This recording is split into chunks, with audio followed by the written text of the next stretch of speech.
Welcome to the channel. My name's Shane. I'm Jordan. And you're watching The Lever Monkey.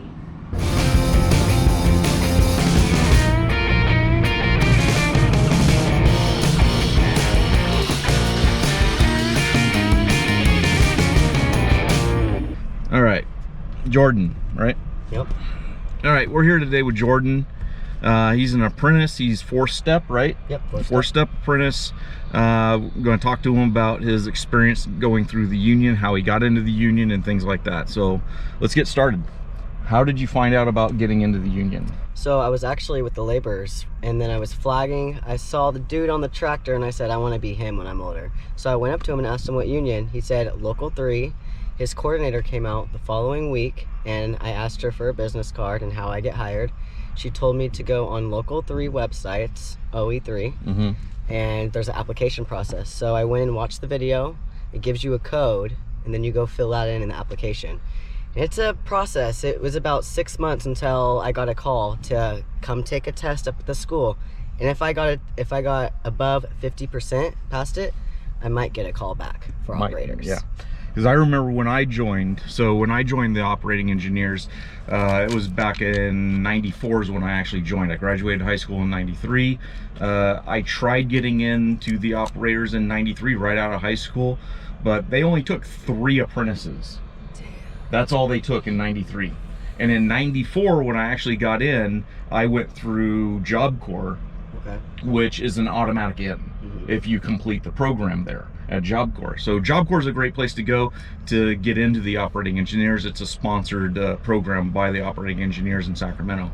So I got in through that program, and that took me about 6 months. It was supposed to be a 14-month program. I finished in like 5 or 6 months. Wow.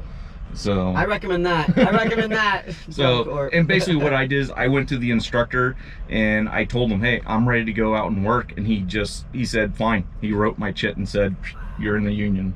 And the next week I was in the union hall being interviewed by all the people in the hall. You know, they actually put together a committee to see if you were worthy to join the union. So you didn't have to go up to Rancho Moreta to take the written test? No, the Job Corps no, I did take the written test in '93 when I was in the ROP program in high school. They gave it to everyone that was in the program to see where they scored. I scored an 89.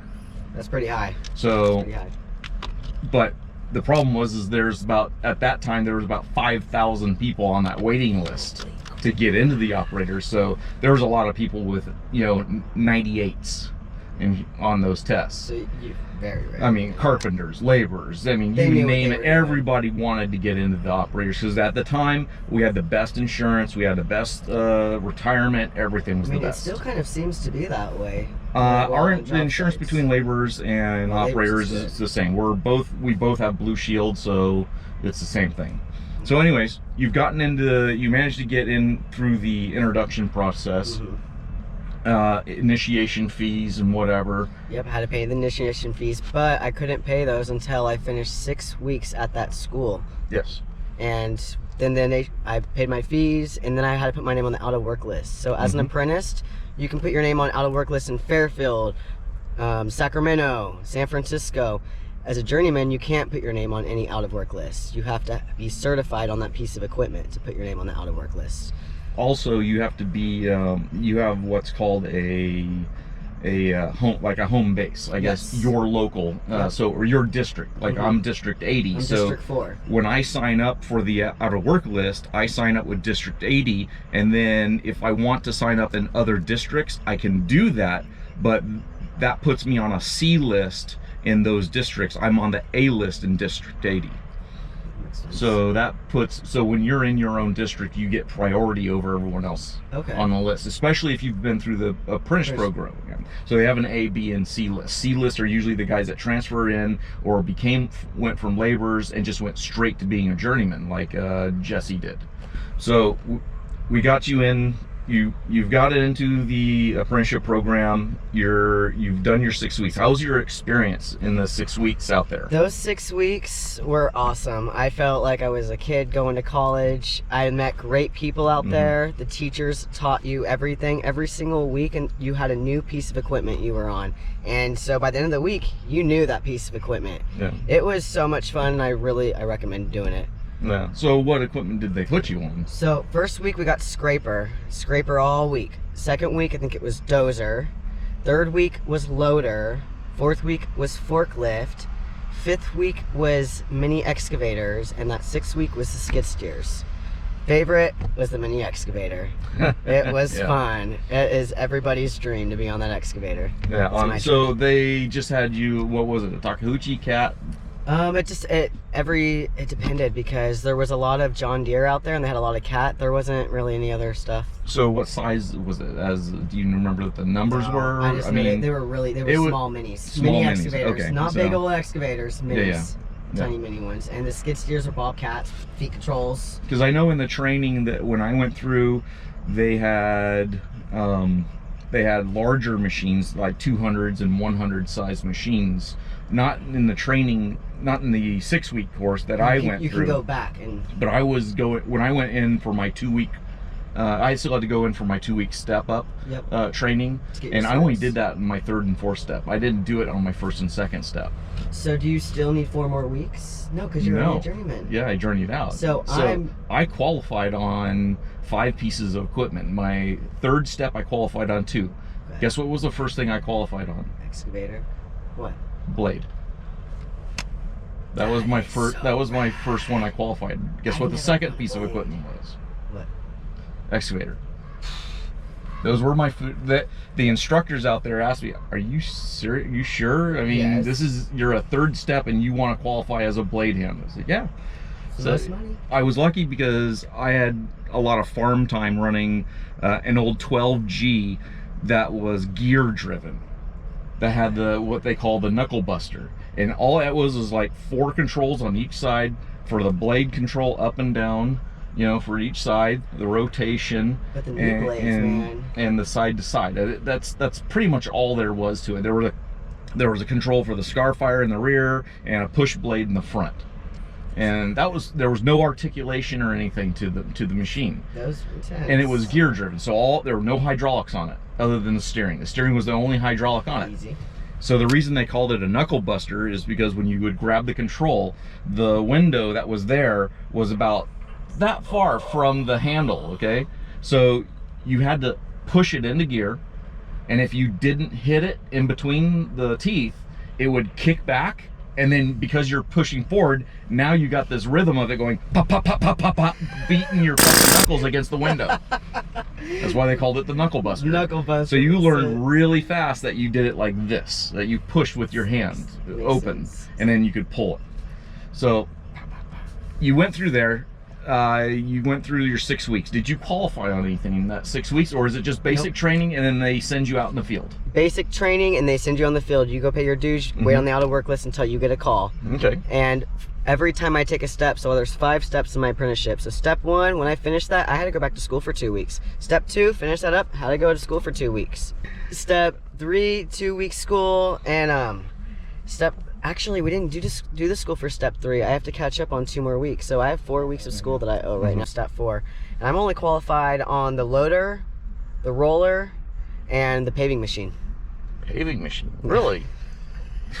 It was not by choice. You can have that thing. It was not by choice. You can have that. I do not want to do paving, but hey, at least I have a But you're on the list. You might get dispatched one day. Oh, I think I might. There have been days where I got dispatched for things I was like, why am I getting dispatched for this? This is not on my list of things I can do. And, well, guess what? Live and learn. Yeah, and then if you can do it and you get dispatched to it, well, good luck. Especially a paving machine. Oh my God, dude. Really? I went to school. I said I wanted to be on the mini excavators. They said, oh, we only have a paving class. I'm like, well, I'm not going to say no. I'm already off. Oh, so you took the whole class? Yeah. Paving. Okay. It was the loader. So that was your first step. And a skip loader too. Skip loader. Skip loader, yeah, that's not a bad one to do. That works with the paving too. Loader, roller. Hey, I first started out at paving jobs, okay, guys, and then I got into underground. I've been with underground now. So when did you get into the underground? When did you get dispatched for underground? So I got dispatched into underground. It was not last year, but the following year in 2020 of May. We got a water project. And that was during what step? I was step 2. Okay. Step 2, almost step 3. And I got a job out in Sacramento. We were putting a whole new water main in a cul-de-sac, well, not even a cul-de-sac, a huge neighborhood. And the water main that was out there was over 75 years old, I guess. Okay. So we put Sounds all about that right. in. Yeah, it was old. We found tailbones. There's stuff out there that's even older than that. We found some weird stuff digging out there, that's for sure. Yeah. But it was a really good experience because it was a little bit slower pace. You're in a neighborhood, so you have to watch for traffic, obviously. You have closures. I dug the services, which was a great learning experience. And what were you running? A backhoe or mini excavator? Mini excavator? I think it was okay. maybe a 310. I don't know. I don't remember the number. 310? That'd be a backhoe. Well, I was running a cat? backhoe out there too. It was a cat. Okay, then it's probably a 310 because they got a 308, 310. She was a tiny baby, but we got the job done. It was a good time. Yeah, we were out there. We just finished up October of 2021. And you talked to your so we all have apprentice coordinators that we have to converse with on certain occasions. Yep, every month I talk to her. Oh, good. See, when I used to turn in, do you still have the little slips that you have to fill out? So we don't have those anymore. When I first started, we did have those slips where, are you talking about when the coordinator would come out to the job site and we had to go get it signed out by the foreman? Yeah. We do not do that anymore. Okay. Thank God. Because I remember taking it, and my problem was they would give it to me at the beginning of the month, and I would have to wait till the end of the month to get them to sign it and put all the hours and do all that stuff. You would have to go drop it off? And then I went to the office and dropped it off. Yeah, that became...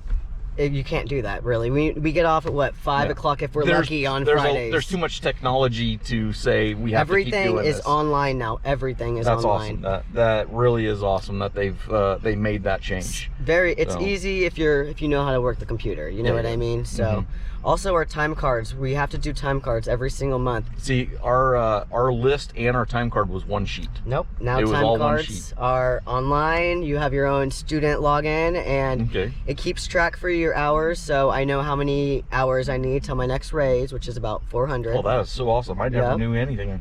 I just turned it in, and I had my own little book that I tracked all my hours in, that I took notes, what I did for the day, things like that, personal notes. Yep. And I still have it. And I look back at what I did, and I was like, oh, Jesus Christ. You're running 10 hours that day. Yep. So we did all that stuff and turned it in, and I never knew when my next step was. They just came out and told me, hey, you're getting a raise, and then handed the new slip to the new dispatch for the next level to the foreman and say he's been bumped up.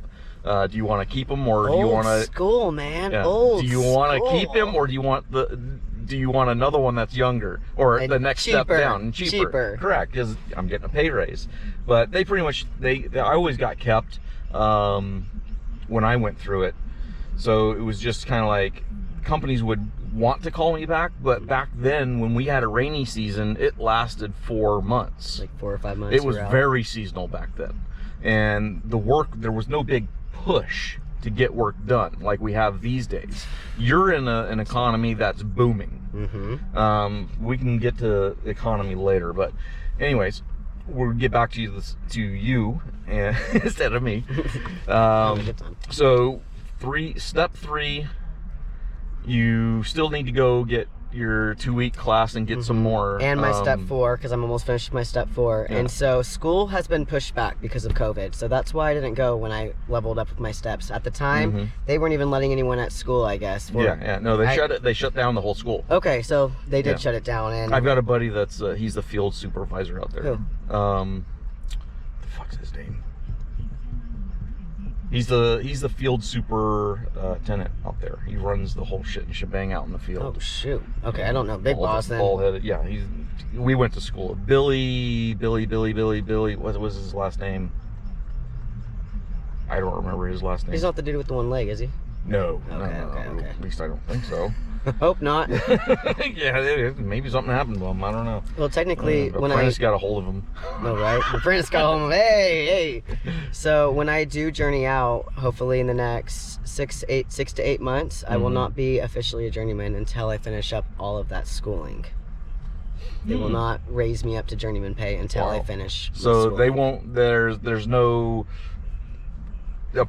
Your guy signing it and saying you're good to go. It shows online your POP hours for the school, and you have to have everything. Since it's all on computer technology, everything is kept in track. Yeah, everything. And see, back then when you had somebody that was sponsored coming in, either by a family member, like son father type of deal, they pushed people through. See, I mean. They would, for like me, I was always in the office. I was always in the union hall all the time. Anytime I was turning in my card, I'd sit down with the apprenticeship coordinator and we'd talk for 30 minutes, 40 minutes, and then I'd go home. And he liked that, so it made me look more proactive. I always signed up. At the end of the year, I signed up on the out of work list. I didn't care if the company wanted to call me back or not. That's what I did at my last company. So, and what it did for me is it gave me more experience in different fields. I got to do dirt work. I got to do crane. I was an oiler for a crane company, Mid-State Steel. I was a grade setter for Kiewit. I ran the big scrapers for Kiewit as well. Really? That's where I started. So that was my fourth step, my last step. I was running scraper for them, and they were running short on guys to do grade setting. I hate scrapers. They came out and went out to every crew. There was like 5-6 crews out there running scrapers. They had 4 scraper spreads and a dozer spread. Okay. So they came out to the crew. They said, does anybody here, we're in dire need of grade setters, because the hall was empty, and things were starting to take off. This was in 98, 99, somewhere in there. And this is the end of my apprenticeship program that I'm doing. Must have been 98, somewhere in 98, 99. And I said, yeah, take me off this fucking scraper. I want to be on the ground. You know, that's good. You got to experience grade setting though, because that is something. I still have the eye level. See, that is something I'll admittingly say I want to go back to school for, because I'm not that great with math, unfortunately. It's not so much the math; it's the understanding. The stakes. The staking, the story stakes for sloping, for doing this ditch line that we do. I can just look off the rig if I can read the damn stake, which I'm having a harder time as I get older. So I yell down at the kid that's down below me, and he'll tell me what the stake says. And usually what I do is I have them write down all the information I need in paint in large letters on the ground. So when I go by, I look down and I can see what's going on. Whatever information I require, he'll put down. But from those stakes, if you can use your imagination, you can picture what's there or what's supposed to be there. You got to think about it. If you do a little research on Michelangelo was once asked, how do you create these beautiful marble statues and these beautiful works of art? How do you create them? His answer is, I don't create them. The statues, I merely take away the stuff that's covering up God's work. Ooh. The statue is already there. Just like the stakes. I'm just uncovering the statue. I love that. So the stakes being the marble. Yes. The ditch being the statue. Yep. I merely just uncover what's supposed to be there. That's a smart way to think about it too. I like that. So you have to be able to mentally picture what you're trying to create, and then just make it look like your imagination. Well, so I get like the cut and the fill and FH fire hydrant, but it's just like the certain things like the slopes. Yeah, the slopes are done on, you'll find slopes on plans and stuff like that, and then you set the laser up and the slope shoots, and the stakes are set up on that slope with the cuts and everything, and when you shoot them, it'll show you everything should match up, and if it matches up, you're good to go. The laser's calibrated and all that. See, that's something that I really wish we did learn more in school. We did do like a couple days in grade checking or grade setting and work enough lasers.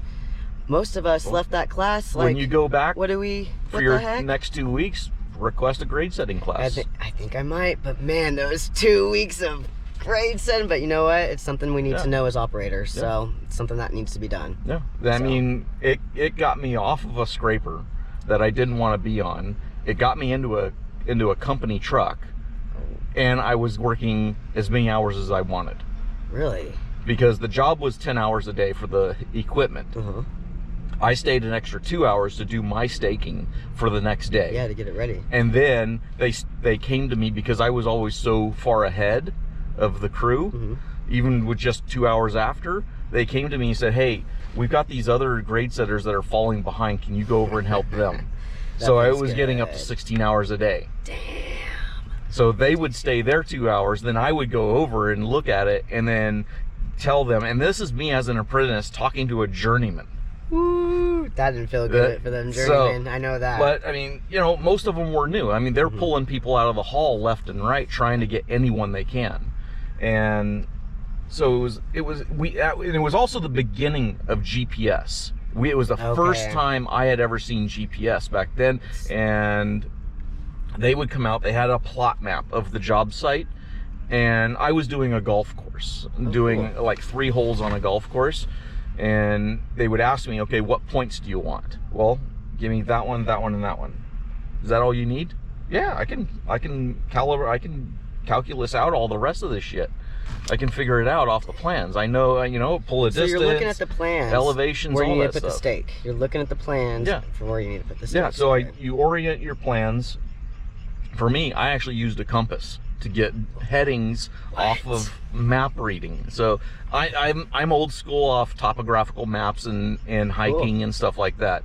So learning from the military, I didn't go to the military, but learning from, my dad was in the military, he was in the Air Force for 20 years. So I learned how to use the compass at Boy Scouts and all that kind of stuff.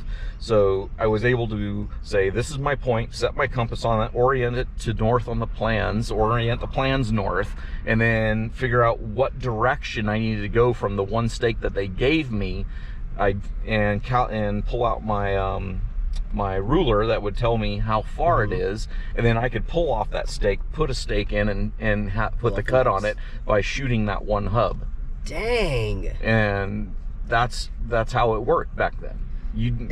I feel like it's a little bit different now, right? Because I'm like, bro, nobody does that stuff anymore. I'm like, you're using your eye level, your, all of it. So shit. You have one with you? Yeah. What is it called? You got the old wooden ruler. Wooden ruler. Okay. Yeah. Like roller. Yeah. That's all it is. That's what it's we just had an in engineer's school. ruler. Engineer's ruler. Yeah. I don't have my hand levels in my bag at home.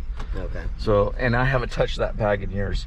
You remind me of my buddy who's an apprentice. He went into the apprenticeship as a grade setter, grade checker, and then he freaking journeyed out. He's running blade.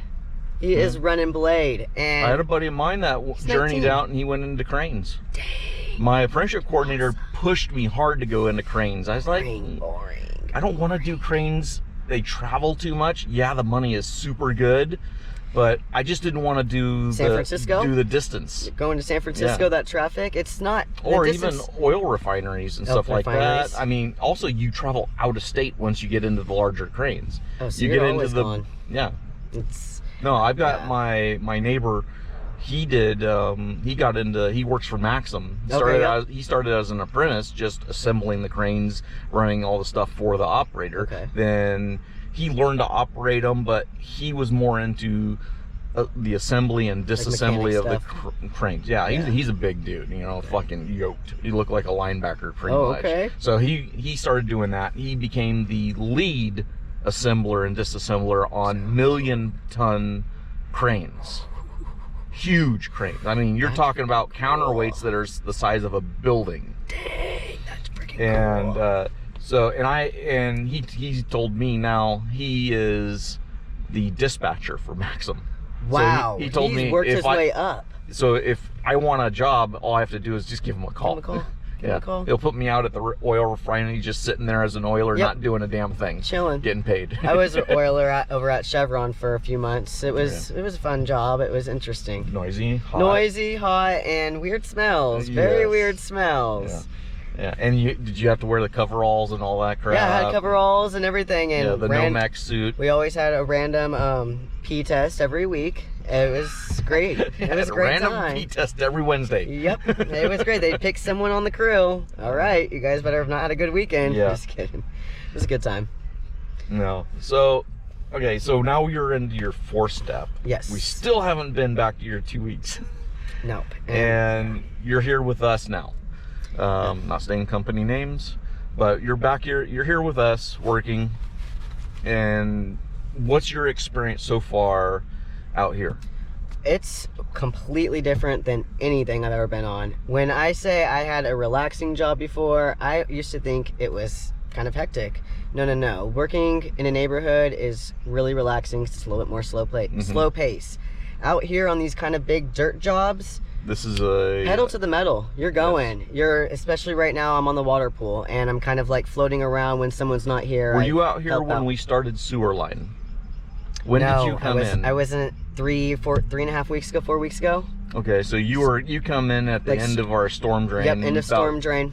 Okay. I was watching your videos on YouTube. I didn't see any of you guys, any of those digs over there. Okay. But it was, my first week out here was pretty intense, guys. I was running loader and I had some rebar up in my forks, carrying it high, so I wasn't hitting the services on the side of those, what they're called, the services, sticking out. And I was looking up at the rebar, not looking down, and I freaking was going in a hole. Next thing you know, yeah, I sure did. And if I didn't put my boom down and dig my forks in, the machine probably would have went all the way in the hole, and I was not. And I probably would have had a machine on me. So it happens. Live and learn. That was a learning experience. Seatbelt on always, and you look up, you look down, you look everywhere around. You're always aware. You cannot get relaxed. You can't. That's why we call head on a swivel. It's. I mean, you're always looking everywhere. Left, right, Your up, neck down. should be hurting by the end of the day. Let's just say that. But it's been a really good time. So they pulled you off the loader then. Oh yeah. So you've been stuck on the water pool. I've been stuck on the water pool for the past couple of weeks. And have you hit yourself with the monitor yet? No, I actually haven't. Okay. Actually, well, in a way I have, because if I spray it to the wind, it's my front sprayer. Boom! It's like Water World all of a sudden. I'm like, okay, well, it would be nice if it was a hot day. Yeah, I noticed that they took the front window out. Yeah, so you're getting sprayed if you're doing your front sprayer for sure, especially going against the wind. That water pool thing, man, my first week on it, I said it was the hardest machine I've ever operated, and that's because it doesn't want to turn. If you want it to turn, you gear down or you take your foot off the brake, and that sounds crazy to me. Taking your foot off the brake to make it turn sounds a little crazy, but it'll get it to go. And wide turns, like you're towing a trailer. It's a good experience though, because now I manhandle it, you know what I mean? And I'm very comfortable with it, where I know. And that's what you gotta do with these machines. These are not toys, they're not things, they're not China dolls. They are something to be kicked, thrown, and tossed. Yep. And to the point that you run it to its maximum capabilities without breaking it. Yep. That's the key, is running it to its maximum without breaking it. So you're just getting experience on something else you didn't expect to get experience on. Exactly. Last week I was I covered for one of our foremen. He was on vacation. You were over on loader? Yep, so I took over a John Deere loader, and man, I was so anxious last week because I was put in a lot of situations where my foot came off that brake, there was going to be men dead. You know what I mean? Oh yeah. And we were over. At least you had a brake. Oh yeah, I know. Thank God. I ran a loader without a brake. What? Forward, reverse, forward, reverse? Yep. Sheesh. You pull in next to the ditch, you throw it in reverse to hold it. Yep. Oh my gosh. That is wild. That's wild, because I was stressing, because when you're on such a slope and that machine's so heavy, when you put it in reverse, it doesn't want to kick right away. You better slide your foot on that differential and you gun it, and it'll push forward, close to the trench, and it'll gun back. Wait until you run the hydrostatic one. Which one is that? It's one of the smaller loaders. It's a hydrostatic drive instead of the normal drives. Okay, so hydrostatic is a hydraulically driven gear. So it uses hydraulics it's kind of like the excavator, the hydraulics run through the gear drive and then it turns the tracks. Okay. Well, the same theory on the loader, but the speed is varied by the foot position, not on engine RPM. What? So imagine you run the engine at 100%, 24 hours a day, and the only thing that changes the speed of the machine is your pedal. So what about if you want to go in first gear? You need to slow down? It has gears. It has high and low. Okay. Has high and low. Yeah. So you need to go get some maybe, you better put it in low. You're going into a pile. I never take that fucker out of high. Really? Yeah. I don't want to spin the tires. Jam that motherfucker in there. You throw. So for me, the way I used to run it, the way we used to have to run equipment was if your hard hat was staying on your head, you weren't riding hard enough. Yeah. They used to call me the ghost seatbelt kept you from hitting the fucking ceiling. Dang. That's what it was. That's the seatbelt in the water pool. I hit a bump today and I freaking almost took off to outer space today, and I was like, thank God for that seatbelt. I didn't even see that bump coming. Oh yeah, scrapers, any type of machine like that, you have to wear a seatbelt because those things will send you through the roof. It's wild. It's like a trampoline all of a sudden out of nowhere. That's for sure. As long as you got your seat set up so it doesn't bottom out, you're good. If the seat works. Yes, if the seat works. So that's something that you'll find out. But talking about just machines in general, the difference from machine to machine, like over here you were running the Komatsu, and then over there you're running the John Deere. So what are your feelings between the two? So I actually really like this Komatsu. I was taken back by it because for some reason I've never ran a Komatsu. I wasn't sure what to expect. So it's really nice because the John Deeres, I mean, I feel like they're super nice always. Clean. There was actually no, it was my cat. There was a cat excavator that was super junk. It was jolty. John Deere excavator, nice and smooth always. A little bit slow. This loader out here though, it's pretty smooth to operate in. You know, it's nice. Has a radio in it. Controls are easy. Yep. There's only 2 controls. Okay. All right. Well, we're going to go ahead and wrap this up since we still haven't eaten our lunch, since we're wasting our time doing this instead of eating. All for you fuckers out there. So, this is all for you guys. Gotta cut that one in. And so we're wasting our lunch for you guys and bringing you some information about what it's like to go through the apprenticeship program. This is just us rambling on, me rambling on, trying to extract information and not get distracted by the butterfly that just went by.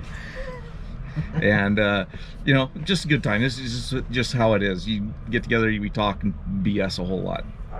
So other than the midget over here, we're hey. Oh, that's right, pygmy. Hey, you know, they used to call me the ghost at school when I'd pass in the scraper because all they'd see was a hard hat. Smallest thing out here, let's go. That would be funny. Oh shit. So all right guys, if you haven't already, smash the like button, subscribe to the channel if you're not subscribed. If you're not subscribed, I don't know fucking why not. Hit the freaking little tinker bell so you get notified when I have new videos out. All right, we'll see you guys later. That's it. That's cool. Cool for real? Sure, whatever. Let's go. Hold up, what's up? You got it. All right, just hold still. Do the best you can. Don't drop shit. I'll get that after. Even with me. Got to be in focus. Oh. See how this shit fucking works. Stupid as fuck. Go. All right. Welcome to the channel. My name's Shane. I'm Jordan. And you're watching The Lever Monkey. Hey, we hit it on first time. Okay, Good now we can shit. get the fuck out of here. No, I ain't no actor.